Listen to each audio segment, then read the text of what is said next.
Mimi nilimkuta mwanamke akiwa amechoka na ana mtoto mmoja. Nikawa naamini kwamba mwanamke akiwa amepigwa na maisha anakuwa amejifunza kwenye dunia, kwamba hata nikija kumuoa anakuwa ametulia. Mimi nikamuoa kakaangu. Nilipomuoa tukaendelea kuishi, tukapata mtoto mmoja. Kuna siku akaniomba kwamba anataka aende kijijini kwao kujengea makaburi, wana mila za kujengea makaburi. Na mimi nikamruhusu kwa moyo mmoja. Akaenda kijijini kwao. Kumbe alipoenda kule bwana, akaenda kukutana na yule baba wa mtoto wake. Na mimi kipindi hicho mtoto wangu ana miezi 9 tu. Lakini alienda kukutana naye. Aliporudi mjini, mimi nikampokea fresh. Sasa mimi nina taratibu moja, huwa nachelewa kurudi nyumbani. Sasa siku hiyo nikawahi, nikafika pale, nimetulia nje hivi, nikaona anaongea na simu yule mwanamke wangu. Nikaanza kusikiliza, kumbe anaongea na yule mwanaume wake ambaye yupo kijijini kwao, ambaye za naye mtoto yule wa kwanza. Nikaanza kusikiliza, nimesikiliza maongezi yao yote.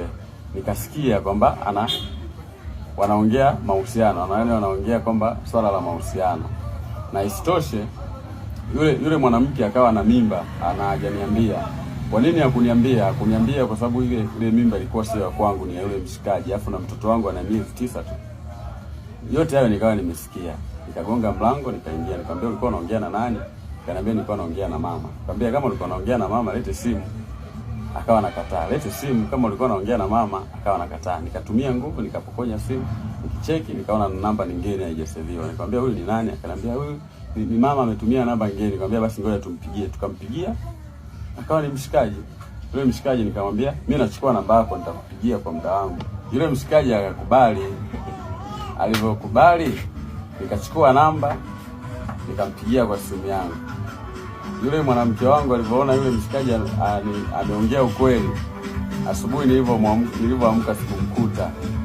Akatoroka, akabeba watoto, mpaka sasa hivi ninavyoongea yuko kijijini kwao. Nishauri nifanyaje? Kwa hekima kabisa, wapigie wazazi wake, waambie mtoto wao hauko naye tena. Yaani wape taarifa kwamba mtoto wao hauko naye tena. Kitu cha pili, amini tu kwamba wewe sio mke wako. Amini kwamba wewe sio mke wako. Achana naye. Anza maisha mengine mapya. Anza kutengeneza maisha mapya. Ila ujue kwamba kule umeacha damu yako, tunza mtoto wako.